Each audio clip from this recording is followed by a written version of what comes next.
আসসালামু আলাইকুম। আমি Arif Ahmed, authorised representative, Dhaka stock exchange.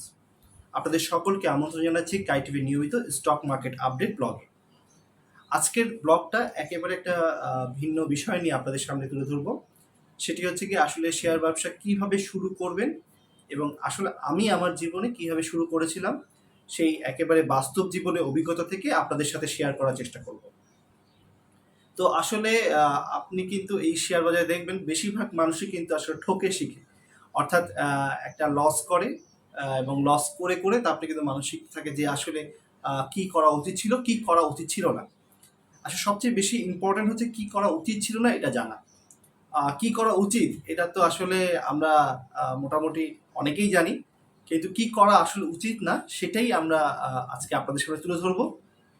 তার আগে বলে রাখি যে আজকের এই ভিডিওটি আমি আসলে স্টক মার্কেটে যার হাত ধরে এই স্টক মার্কেটের এই সেক্টরে এসেছি, আহ, আমার রেসপেক্টেড আমাদের এমডি ছিলেন ওই সময় মাল্টি সিকিউরিটিজের আব্দুল আওয়াল স্যার। তো আসলে তার হাত ধরে কিন্তু আমার এই শেয়ার বাজারে আসা, এবং আমি আসলে খুব গ্রেটফুল যে তার কাছে যে তিনি আমাকে এই রাস্তাটা দেখিয়ে দিয়েছেন। এখন এই রাস্তায় চলার দায়িত্ব কিন্তু আসলে আমার। তো এই যে আমাকে রাস্তায় উঠিয়ে দিয়েছেন, এটার জন্যই আমি তার কাছে অসংখ্য কৃতজ্ঞ। আর তার কারণেই আসলে কিন্তু এই স্টক মার্কেটে এখন পর্যন্ত আমি কাজ করে যাচ্ছি। কারণ তার কাছ থেকে এই পর্যন্ত আমি যত জায়গায় কাজ শিখেছি তার মধ্যে আহ, তার কাছ থেকে যে সকল লার্নিংগুলো আমি পেয়েছি, সেই লার্নিংগুলো কিন্তু আর কোথাও পাওয়া সম্ভব হয়নি আমার কাছে।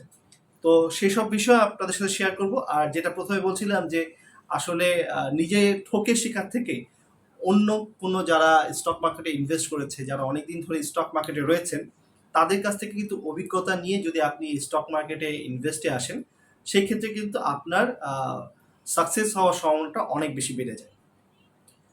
তো আজকে এই বিষয়গুলো নিয়ে কথা বলবো, এবং আসলে আমি যখন ইনভেস্ট করেছিলাম তখন কি কি মুডে করেছিলাম, আহ, আমরা লং টার্ম ইনভেস্টমেন্ট কেমন করেছিলাম, সুইং ইনভেস্টমেন্ট কেমন করেছিলাম, এবং একেবারে ছোট ছোট যে শেয়ারগুলো রয়েছে যেটাকে পেনি ট্রেড বলে, এই পেনি ট্রেডগুলো আমরা কীভাবে করেছিলাম। তো এই সকল বিষয় নিয়ে বিস্তারিত আলোচনা করব আজকের ভিডিওতে। তো আজকের এই ভিডিওটি যদি আপনি এই মুহূর্তে ফেসবুক, ইনস্টাগ্রাম বা অন্য কোনো সোশ্যাল মিডিয়া দেখতে থাকেন, তবে আপনাকে যেটি করতে হবে, পুরো ভিডিওটি দেখার জন্য এই ভিডিওর উপরে একটি লিঙ্ক দেওয়া থাকবে আমার ইউটিউব চ্যানেল কাইট টিভির।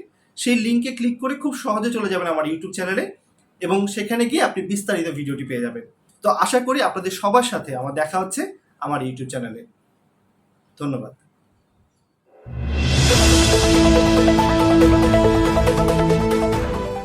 অসংখ্য ধন্যবাদ আমার ইউটিউব চ্যানেল কাই টিভিতে আসার জন্য। তো ঠিক আসলে ইন্ট্রোর আগে যেমনটি বলছিলাম যে আমরা আজকে জানবো যে একেবারে শুরুতে শেয়ার বাজারে কিভাবে ইনভেস্ট করা উচিত একজন নতুন ইনভেস্টরের জন্য, এবং আরও কিছু এটার সাথে যোগ করব যে আমার জীবনে আসলে আমি কিভাবে শুরু করেছিলাম, সেই যে আমার নিজের জীবনের যে এক্সপিরিয়েন্সটা সেটা আপনাদের সাথে শেয়ার করব। তো তার আগে যেটি একটু মনে করে দিতে চাই, যদি আপনি আমার এই চ্যানেলে নতুন হয়ে থাকেন তবে অবশ্যই চ্যানেলটিকে সাবস্ক্রাইব করে রাখবেন। কারণ আমার এই চ্যানেলে কিন্তু স্টক মার্কেট রিলেটেড যে কোনো নিউজ খুব দ্রুত সময়ের মধ্যে আপনি পেয়ে যাবেন এই চ্যানেলের মাধ্যমে, যদি আপনি চ্যানেলটিকে সাবস্ক্রাইব করে রাখেন। তা অবশ্যই লাইক, শেয়ার এবং কমেন্ট করবেন, কারণ লাইক করার মাধ্যমে আমার এই ভিডিওটি ইউটিউবে যে অ্যালগোরিদম রয়েছে তাকে জানিয়ে দেওয়া হয় যে ভিডিওটি আসলে অন্যদের কাছে পৌঁছানো প্রয়োজন। তখন ইউটিউবে কিন্তু নিজ দায়িত্বে এই ভিডিওটি যারা স্টক মার্কেট রিলেটেড সার্চ করে থাকেন তাদের কাছে এই ভিডিওটা পৌঁছে দেয়। তো সেই জন্যই লাইক কমেন্ট করা খুব বেশি ইম্পর্টেন্ট। আর অবশ্যই লাইক কমেন্ট করলে একটা আমি তো অবশ্যই অনুপ্রাণিত হই। তো একদম প্রায় স্টক মার্কেটের প্রথমটা শুরু করি যে আমি আসলে স্টক মার্কেটে যখন আমি ইন্টার করি তখন থেকে স্টক মার্কেটে আমি কিন্তু আইপিওতে অ্যাপ্লাই করতাম। আইপিওতে অ্যাপ্লাই করতাম আমার মায়ের অ্যাকাউন্টে, কারণ তখন আমার 18 বছর পূর্ণ হয়নি। 18 বছর না হলে তো আপনি কোনো বিয়ে অ্যাকাউন্ট করতে পারবেন না। তো আমার খুব ইন্টারেস্ট ছিল আসলে স্টক মার্কেট নিয়ে অনেক আগে থেকেই। তো সেই কারণেই আসলে ইন্টার পড়া অবস্থায় আমার মাকে দেখতাম যে আইপিও অ্যাপ্লাই করতেন। তো সেই কারণে আমিও এরকম ব্রোকার হাউসগুলোতে যাওয়া আসা করতাম। তো করতে করতে একটা সময় আসলে আমি এই যে আব্দুল আওয়াল স্যারের কথা বললাম, তিনি আমার আসলে প্রতিবেশী ছিলেন। তো তার কাছ থেকে কিন্তু জানতে পারি যে হ্যাঁ, একটা ব্রোকার হাউসে গিয়ে তারপরে অ্যাকাউন্ট করে তারপরে এরকম ট্রেডিং করা যায়। তো আমি প্রথম যাওয়া আসা করতাম, এবং করতে করতে যখন আসলে আমার বিয়ে অ্যাকাউন্ট খোলার সময় হলো, তখন সে আমাকে বললেন এই ইনফরমেশনগুলো। তখন আমি জানতাম না যে তিনি আসলে স্টক মার্কেটে, আমি জানতাম যে সে স্টক মার্কেটে বিজনেস করে। পরবর্তীতে জানলাম যে না, সে স্টক মার্কেটে আসলে কিন্তু একটা ব্রোকার হাউসের এমডি হিসেবে রয়েছেন। তো পরবর্তীতে তখন আমি তাকে আঙ্কেলই বলতাম আসলে, আওয়াল আঙ্কেল। তো ওনার কাছে যখন গেলাম তখন উনি কিন্তু আমাকে একজনের কাছে পাঠিয়ে দিলেন। ওনার নাম হচ্ছে নিয়ম স্যার। আল্লাহ তাকে মাফ করুন, বেহেশত নসিব করুন। তিনি এই মুহূর্তে পৃথিবীতে নেই। স্যার খুব একটা চৌকস ব্যক্তি ছিলেন এবং যার কাছ থেকেও আসলে অনেক স্টক মার্কেটে অনেক কিছু শেখার ছিল আমার, এবং অনেক কিছু তার কাছে শিখেছি। বিশেষ করে স্টক মার্কেটের রিপোর্টিং এবং কিভাবে এটাকে অ্যাডমিনিস্ট্রেশন কিভাবে কাজ করে। তো এই সকল বিষয়গুলো আসলে নিয়ম স্যারের কাছ থেকে অনেক বেশি শিখেছি আসলে আমি। তো তার কাছে পাঠিয়ে দিলেন। তিনি বিও অ্যাকাউন্টটা খোলার জন্য আমার মনে আছে আমি প্রায় ৫টা বই নষ্ট করেছিলাম। ৫টা বই নষ্ট করেছিলাম মানে হচ্ছে গিয়ে সে কিন্তু খুব নিখুঁত একজন ব্যক্তি ছিলেন। প্রতিবারই একটা জিনিস লিখে নিয়ে যাই, সে বাসার অ্যাড্রেসের জায়গায় এখানে এই স্পেলিং ভুল হয়েছে, এখানে এই নাম্বারটা এইভাবে হবে, এখানে বাংলা হয়েছে, এখানে ইংলিশ হয়েছে। মানে প্রচুর একেবারে নিখুঁতভাবে আমার বিও অ্যাকাউন্টটা সে মানে খুলে দেন। এবং আমার ওই বললাম যে ৫টা বই শেষ করতে হয়েছে। আমি ৩ দিন গিয়েছি আসলে। ৩ দিন গিয়ে একটা বিও অ্যাকাউন্ট খুলেছি। তো তো যাই হোক, তারপর বিও অ্যাকাউন্ট খোলা হলো এবং বিও অ্যাকাউন্ট খোলার পর সবচেয়ে ইন্টারেস্টিং পার্ট যেটা আপনাদেরকে আমি আপনাদের মনে হয় যে এভাবে শুরু করলে পর সবচেয়ে ভালো হবে, সেটা হচ্ছে কি আমি তো এই আওয়াল আঙ্কেলের কাছে নিয়ত দেখা করার চেষ্টা করতাম যে কোন স্টকটা কিনবো, কোন স্টকটা কিনবো। তো সে আমাকে একদিন ডেকে বললো যে অফিসে বললো যে এরকম তুমি একটা পেজ নিয়ে আসো, একটা ব্ল্যাঙ্ক পেজ। তো আমি ব্ল্যাঙ্ক পেজ নিয়ে গেলাম। তো সে আমাকে বললো তুমি কত টাকা ইনভেস্ট করবে। তাই আমি বললাম যে আসলে আঙ্কেল আমি ৫০,০০০ টাকা মতন আমার সঞ্চয় হয়েছে, সেই সঞ্চয় থেকে আমি এটা ইনভেস্ট করতে যাচ্ছি। এবং এই সঞ্চয়টা কিন্তু খুব একটা ইন্টারেস্টিং ছিল। সেটা হচ্ছে কি আমি আমার স্কুলে, আমি ইউনিভার্সিটি ফ্লাওয়ার স্কুলে পড়তাম। তো আমার বাসা থেকে স্কুলে যাওয়ার যে রিক্সা ভাড়া ছিল সেটা আমি অর্ধেকটা পথ হেঁটে হেঁটে সেই সেভিংস দিয়ে, আসলে বলা যায় যে ক্লাস 6 থেকে যে সেভিংসটা হয়েছিল, আমি এবি ব্যাংকে তখন স্কুল ব্যাংকিং ছিল, প্রথম স্কুল ব্যাংকিং করে হচ্ছে কি এবি ব্যাংক, এবং সেখানে আমি অ্যাকাউন্ট করেছিলাম। সেখান থেকে জমিয়ে আমি কিন্তু প্রায় ৫০,০০০ টাকা মতো করেছিলাম। সেই টাকাটাই আসলে প্রথম আমি ইনভেস্ট করি স্টক মার্কেটে। তো আমি বললাম যে আমি ৫০,০০০ টাকা ইনভেস্ট করবো স্টক মার্কেটে। তো সে সাদা কাগজের মধ্যে লিখলেন যে ইকুইটি 50,000 লিখে তিনি আমার হাতে দিয়ে বললেন তুমি এখন স্টক চুজ করো, স্টক চুজ করো, স্টক দেখো কোনটা ভালো মনে হয় এবং কি বেসিসে তুমি চুজ করছো সেটাও আমাকে জানাবা, এবং এই ৫০,০০০ টাকা কোন কোন শেয়ারে তুমি ইনভেস্ট করছো, কি পরিমাণ করছো, এটা তুমি লিখে নিয়ে আসবা। তো তার কথা অনুযায়ী আমি কিন্তু ঠিক ওইভাবেই আমি স্টক চুজ করলাম। আমি ওই সময় আসলে আমি যে বড় স্টক যেগুলো রয়েছে, বড় স্টক বলতে আমি তখন যেটা আমি ইয়ে করতাম সেটা হচ্ছে কি অঙ্কের দিক থেকে ধরুন ৫০০-৬০০ টাকার উপরে যে স্টকগুলো রয়েছে সেগুলোকে আমি বড় স্টক ধরতাম।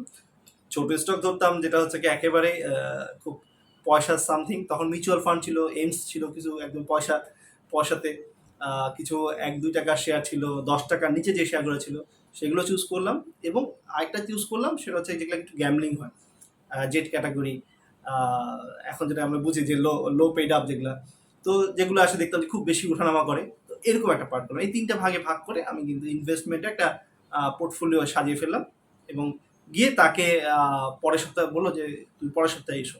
তো পরের সপ্তাহে আমি যখন গেলাম তখন সে আমাকে বললেন যে আচ্ছা দেখো তুমি তো এইটাতে বাই করছো না এই প্রাইসটাতে, তারপরে তুমি যখন এইটা লিখেছো তখন এই প্রাইসটা ছিল এবং এরপরে যেটা কিনেছো এটা এই প্রাইসে, তো এখন দেখো মার্কেট প্রাইস কত হয়েছে। আমি গিয়ে আবার মার্কেটে দেখে দেখে, তখন তো মার্কেটে প্রচুর ক্রাউড থাকতো, একটা ট্রেডারের রুমে ঢোকাটা অনেক কঠিন ছিল। আমি ঠিক ট্রেডারের রুমের বাইরে যে গ্লাসের যে পাশে ওই স্টিকার দেওয়া থাকে, স্টিকারের ফাঁক দিয়ে আমি দেখতাম যে প্রাইস এত, তো ওটা লিখতাম, লিখে নিয়ে আবার হিসাব করতাম যে এতগুলো কোয়ান্টিটি কিনছিলাম। এটা কিন্তু একদম পুরো মানে কোনো রকম মানে বলা যায় যে কোনো টাকা ইনভেস্ট না করেই আমি এটা করে যাচ্ছি। এবং তাকে গিয়ে দেখালাম, সে দেখলো, দেখে নিয়ে বললো হ্যাঁ তোমার তো কিছুটা প্রফিট হয়েছে, ভালো করছো। তো কি হিসাবে তুমি করলা? তখন আমি বললাম যে আমি তো আসলে খুব একটা হিসাব করি না, আমি যে এই ধরনের যে একবারে ছোট শেয়ার, তারপরে অঙ্কের অ্যামাউন্টে এগুলো বড় শেয়ার, এগুলো বেশি উঠানামা করে এই হিসাবে। তো তোমাকে তার এরপর আরো কিছু জানতে হবে। তো সে আমাকে হচ্ছে গিয়ে ডিএসসি তে একটা ইনভেস্টর অ্যাওয়ারনেস প্রোগ্রামে পাঠালেন। এখন আমার মনে আছে ওটা বোধহয় ৩০০ টাকা ছিল তখন। ডিএসসি বিল্ডিং, তো মতিঝিলের অপোজিটে তাদের একটা ট্রেনিং সেন্টার ছিল মধুমিতা বিল্ডিংয়ে। সেই বিল্ডিংয়ে একটা ট্রেনিং ইনস্টিটিউটে আমাকে 3 দিন একটা কোর্স করলাম, ওখানে ইনভেস্টর অ্যাওয়ারনেস প্রোগ্রাম। তো সেখানে আমি এই পি রেশিও সম্বন্ধে জানলাম, ইপিএস সম্বন্ধে জানলাম, বেশ আরও অনেক কিছু বিষয় জানলাম। তো শেষে যেটা জেনে মানে আমি একটু আশ্বস্ত হলাম যে পি রেশিওটাকে যদি আমি ভালো মতো বুঝতে পারি, প্রাইস আর্নিং রেশিও, এটা দিয়ে আসলে একটা শেয়ারের রিস্কটাকে মেজার করা হয়। যদি এটা 40-এর উপরে চলে যায় তাহলে পরে রিস্কি, এবং এটা যদি 10-এর নিচে থাকে তাহলে এটা খুব সেফ শেয়ার। তো এইটুক জাস্ট ধারণা নিই, কারণ ওই সময় অত বেশি ধারণা নিয়ে আসলে আম, সম্ভব ছিল না আসলে আমার পক্ষে। তো সেই কারণে একদম প্রায় শুধুমাত্র এই পি রেশিওটাকে খুব ভালো মতো শিখে আসলাম, আর ইপিএসটাকে বোঝার চেষ্টা করলাম যে একটা শেয়ার আর্নিং কত করছে, একটা শেয়ারের এগেনস্টে সে কত টাকা আর্ন করছে, সেই জিনিসটা জেনে আসার চেষ্টা করলাম। তো এই দুটা জিনিস জেনে কিন্তু আসলে স্টক মার্কেটে আমার আসা, এবং এসে নিয়ে তখন এই আবার আমি পোর্টফোলিও এইভাবে ইয়ে করলো, সাজালাম, আবার তাকে দেখালাম। তো সেকেন্ড টাইম যখন গেলাম প্রায় 2 সপ্তাহ পর, তখন দেখা গেল যে আমার যে স্টকগুলো আমি আসলে লোকেট করেছিলাম যে এই শেয়ারগুলো আমি কিনেছি, বাই করেছি, দেখা গেল সেখানে লস হয়ে গেছে। মানে 50,000 টাকা থেকে দেখা গেল যে প্রায় 42,000 টাকা চলে আসছে ইকুইটি। তো তখন সে বললেন যে দেখো, আসলে স্টক মার্কেট কিন্তু ইনভেস্ট করলেই হয় না, ইনভেস্ট করলে কিন্তু লসও আসে, তুমি এটা নিশ্চয়ই এখন বুঝতে পারছো। আর এখন তুমি যেই জিনিসগুলো শিখেছো, যে পি রেশিও, তারপর ইপিএস, এগুলো অ্যাপ্লাই করে দেখো। তখন আমি একদম পুরো সোজা সাপটা আমি পি রেশিওটাকে ইয়ে করলাম। কারণ দেখেন যে এখনো কিন্তু সেই যে পি রেশিওটাকে প্রথম আমি যেটাকে ইন্ডিকেটর হিসেবে কাজ করেছিলাম আইটেমে, সেই পি রেশিওটা কিন্তু এখন ওই আমাদের যে মার্জিন লোনের ক্ষেত্রে এই পি রেশিওটাকে কিন্তু প্রাধান্য দেওয়া হয়, যে পি রেশিও যদি 40-এর উপরে চলে যায় সেটাকে নন লিস্টেড করে দেয়, আর পি রেশিও যদি 40-এর ভিতরে থাকে সেটা লিস্টেড থাকে সাধারণত। তো এই পি দেখেই আবার আমি এরকম করে পোর্টফোলিও সাজালাম, এবং সে সময় দেখলাম যে আবার 2 সপ্তাহ পর আমাকে যেতে বললেন। 2 সপ্তাহ পর দেখলাম যে হ্যাঁ, এখন আমার আবার প্রফিট কিছুটা চলে এসছে, প্রায় 55,000-এ চলে এসছে, তার মানে 5,000 টাকা প্রফিট।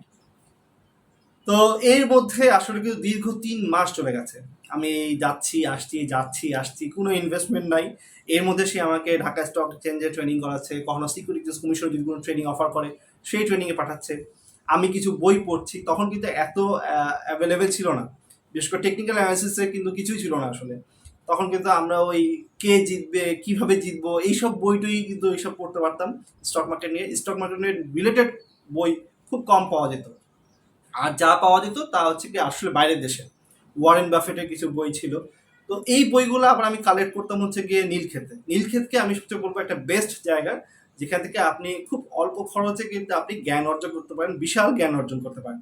কারণ ওখানে অনেক দামি দামি বই কিন্তু একেবারে ফুটপাতে পড়ে থাকে। তো আপনি যদি আসলে যেটা বুঝতে পারেন যে ফুটপাতের মধ্যেও যদি হীরা পড়ে থাকতে পারে, এটা যদি আপনি বুঝতে পারেন তাহলে পরে ঠিক ওখান থেকে কিন্তু ভালো ভালো বইগুলো আপনি পছন্দ করে নিয়ে এসে যদি আপনি একটু স্টাডি করেন, সেখান থেকে অনেক অনেক ভালো রেজাল্ট পাবেন। যেটা হয়তো বা আপনি এখন 5-6 দিনের যে কোর্সগুলো আছে সেই কোর্সগুলো করে হয়তো বা আহ, তা পাওয়া সম্ভব না।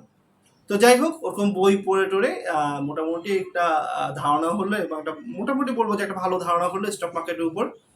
এরপরে সে আমাকে 3 মাস পর যেটা বললাম যে নিয়ন স্যারের কাছে পাঠিয়ে আমাকে বিও অ্যাকাউন্ট ওপেন করালেন, এবং বিও অ্যাকাউন্ট ওপেন করার পর আমি প্রথম এই 50,000 টাকা ইনভেস্ট করি।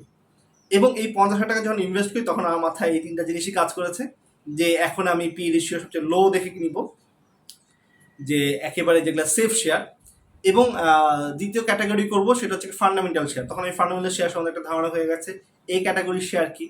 তো যেগুলো ফান্ডামেন্টাল ছিল তখনও কিন্তু স্কোয়ার ফান্ডামেন্টাল ছিল, এরকম বেশ আরও কিছু তিতাস ছিল ফান্ডামেন্টালের মধ্যে, গ্রামীণ ফোন ছিল। তো এই শেয়ারগুলো আমি তখন ফান্ডামেন্টাল হিসেবে চুজ করি। আর তৃতীয় যে ক্যাটাগরিটা ছিল সেটা হচ্ছে গিয়ে বেটা কফিসিয়েন্ট, একটা টার্ম আছে। বেটা কফিসিয়েন্ট হচ্ছে গিয়ে যে শেয়ারগুলোর দাম বেশি উঠানামা করে। তো বেশি উঠানামা করে যে শেয়ারগুলো, সেগুলোর দাম সেগুলো কিন্তু আমি একটা পোর্শন, ওই 3 ভাগের মধ্যে 1 ভাগ ইনভেস্ট করি এই শেয়ারে। তো এইভাবে আমার স্টক মার্কেটে আসলে ইনভলভ হওয়া। এবং প্রথম দিক থেকে তখন আসলে মার্কেটটাও ভালো ছিল। দেখুন, তখন মার্কেটে নদীতে যদি জল থাকে তখন তো মাছ থাকবেই। আসলে তখন নদীতে জলের কোনো অভাব ছিল না, এবং আলহামদুলিল্লাহ খুব ভালো একটা সময় আসলে আমি স্টক মার্কেটে এন্ট্রি করেছিলাম। এবং দেখা গেছে যে আমার যখন বিবিএ শেষ হয় ঠিক তখনই কিন্তু আমি এই আওয়াল স্যারের হাত ধরে আমি মাল্টি সিকিউরিটিজে জয়েন করি অ্যাজ এ ইন্টার্ন। অর্থাৎ আমার যে ইন্টার্নি যেটা করা দরকার ছিল সেটা ইন্টার্নটাই আমি করেছি হচ্ছে গিয়ে মাল্টি সিকিউরিটিজে। এবং আমি ইন্টার্নিং করার পর ইন্টার্নি শেষ হওয়ার পর জাস্ট যেদিন আমার শেষ হয়েছে, আমার মনে হয় জানুয়ারি 1 তারিখে শেষ হয়েছে, সেদিনই আমি কিন্তু জয়েনিং করে ফেলি এবং আমাকে মানে জয়েন করায় না আর কি। তো এইটা আমার একটা বড় ধরনের সৌভাগ্য ছিল যে আমি স্টক মার্কেটে থাকতে পেরেছি। তো এইভাবে শুরু আসলে স্টক মার্কেটে। এখন আসলে আপনাদের সামনে যেটা আমি তুলে ধরবো সেটা হচ্ছে গিয়ে এই যে ট্রেডিং এর বিষয়টা, এর মধ্যে বেশ কিছু বিষয় রয়েছে। একটা হচ্ছে ট্রেডিং করা, দেখবেন যে কিছু বিনিয়োগকারী রয়েছে প্রতিদিন ট্রেডিং করে, এটা হচ্ছে ট্রেডিং। দ্বিতীয়ত হচ্ছে যারা লং টার্ম ইনভেস্টমেন্ট করে, তারা লং টার্ম ইনভেস্টর হিসেবে পরিচিত। এবং আরেকটা দল থাকে যারা আসলে সুইং করে। সুইং মিনসটা হচ্ছে গিয়ে আপনি একটা শেয়ার সেল করে আরেকটা শেয়ার ঢুকবেন। তো আমি তিনটা মেথডের কথা বললাম আসলে। প্রথমটা ট্রেডিং। ট্রেডিংটা অবশ্যই করবেন তখন যখন আপনার এই মার্কেটে 5 বছরে অ্যাটলিস্ট এক্সপিরিয়েন্স হয়ে যাবে, আপনার অভিজ্ঞতা হয়ে যাবে, তখন আপনি এই ট্রেডিংটা করতে পারেন। ইন্টারডে ট্রেডিং যেটা বলে, যে আজকে সকালে আপনি প্রেডিক্ট করলেন যে হ্যাঁ মার্কেট আজকে এখান থেকে বাড়বে, আপনি একটা লো প্রাইসের শেয়ার কিনে রাখলেন, দিন শেষে মার্কেট বাড়লে পর সেটা সেল করে দিলেন। অথবা আপনি প্রেডিক্ট করলেন যে মার্কেট পড়ে যেতে পারে, আপনি যখন দেখলেন যে হ্যাঁ শেয়ারের প্রাইস বেড়ে আছে, আপনি ওখানে সেল দিলেন। দিন শেষে যদি দেখেন যে কমে এসছে, তখন আপনি আবার নিচে এসে বাই করে, সেটা হচ্ছে ইন্টার ট্রেড। তবে এটার জন্য অনেক অভিজ্ঞতা প্রয়োজন, সেই কারণে আমি বললাম যে 5 বছরের কম অভিজ্ঞতা হলে অবশ্যই অবশ্যই এটাতে যাবেন না। দ্বিতীয়ত হচ্ছে long term investment. Long term ইনভেস্টমেন্টটা আসলে যারা একেবারে শুরুতে স্টক মার্কেটে ইনভেস্ট করছেন তাদের জন্য সবচেয়ে ভালো হচ্ছে কি লং টার্ম ইনভেস্টমেন্টে যাওয়া। তারা লং টার্ম কিনে রাখবেন এবং যখন শেয়ারটা বাড়বে জাস্ট ওটাকে সবসময় অবজার্ভ করবেন, তখন শেয়ারটাকে বেচে দিবেন। যেটা আপনার কাঙ্ক্ষিত, যে আপনি মনে করেছেন যে একটা শেয়ার আপনি কিনেছেন 250 টাকা দিয়ে, এটা 300 টাকা প্রাইস চলে গেছে, আপনি ধরে রেখেছেন যে হ্যাঁ 300 টাকা গেলে আমি এটা সেল দিয়ে দিব, আপনি সেল দিয়ে দিবেন। এখানে আর কোনো দিকে মানে তাকানোর কিছু নেই, কে কি বললো না বললো, এটা আরো বাড়বে, আরো এই হবে ওই হবে, কোনো কিছু দেখা দরকার নেই, কারণ আপনার প্রফিট হয়েছে। এটা হচ্ছে গিয়ে আমি বলবো যে সবচেয়ে বেস্ট। আর তারপরে যেটা বেস্ট বলবো সেটা হচ্ছে গিয়ে সুইং করা। সুইংটা হচ্ছে গিয়ে আপনার যখন একটু অভিজ্ঞতা হয়ে যাবে, 2 বছরের মতন অভিজ্ঞতা হয়ে যাবে স্টক মার্কেটে, তখন আপনি যখন দেখবেন যে একটা স্টক আপনি কিনেছেন, যেটা বলছিলাম যে 250 টাকা কিনেছেন, 300 টাকা গেছে, তো আপনার 50 টাকা প্রফিট হয়েছে, তখন আপনি ধারণা করবেন যে এই সময় কিন্তু আরও অনেক স্টক ছিল যে স্টকটা বাড়েনি, তখন আপনি ওই শেয়ারটা সেল করে যেই স্টকটা বাড়েনি সেই স্টকটাতে আপনি ইনভেস্ট করলেন, সেই স্টকটা ইনভেস্ট করলেন যেটা পি রেশিও ভালো, তারপরে ইপিএস ভালো, এগুলো বিবেচনা করে, বা শেয়ারটার প্রাইজিংটা এখন ভালো অবস্থায় রয়েছে, এই সকল বিবেচনা করে সেই শেয়ারটাতে আপনি ইনভেস্ট করলেন। এবং পরবর্তীতে সেই শেয়ার যখন আবার বাড়লো, তখন আপনি আবার ওটা সেল করে দিয়ে আবার কম দামে যে শেয়ার রয়েছে সেই শেয়ারে আপনি ইনভেস্টমেন্টটা নিয়ে আসলেন। তো এটা কি বলে সুইং করা। তো যারা একেবারে 2 বছর মোটামুটি অভিজ্ঞতা হয়ে যায়, তাদের জন্য এই সুইং করাটা খুব বেটার অপশন। এবং এভাবে যদি আসলে আপনারা স্টক মার্কেটে ইনভেস্ট করতে পারেন, একটু বুঝে শুনে, একটু ধৈর্য নিয়ে, কখনোই ধৈর্য লুজ করবেন না। কারণ আমি বলি যে এখানে পুঁজিটা হচ্ছে, সবচেয়ে বড় পুঁজি হচ্ছে আপনার ধৈর্য। কত টাকা নিয়ে আসলেন, কত টাকা ইনভেস্ট করলেন, এটা বড় কোনো ইস্যুই না। সবচেয়ে বড় ইস্যু হচ্ছে কি আপনার ধৈর্য। আপনি যদি ধৈর্য ধরে রাখতে পারেন, আপনি যদি জানেন, আপনি যদি কনফিডেন্ট থাকেন যে না এই স্টকটার এই প্রাইসে থাকা উচিত না, এই প্রাইস থেকে এই প্রাইসে যাওয়া উচিত, আপনি কনফিডেন্ট ধরে বসে থাকেন, ইনশাল্লাহ আপনি কখনো লুজ আপ হবেন না। তো আজকের মতন এখানেই ভিডিওটি শেষ করব। যদি ভিডিওটি ভালো লেগে থাকে অবশ্যই চ্যানেলকে সাবস্ক্রাইব করবেন।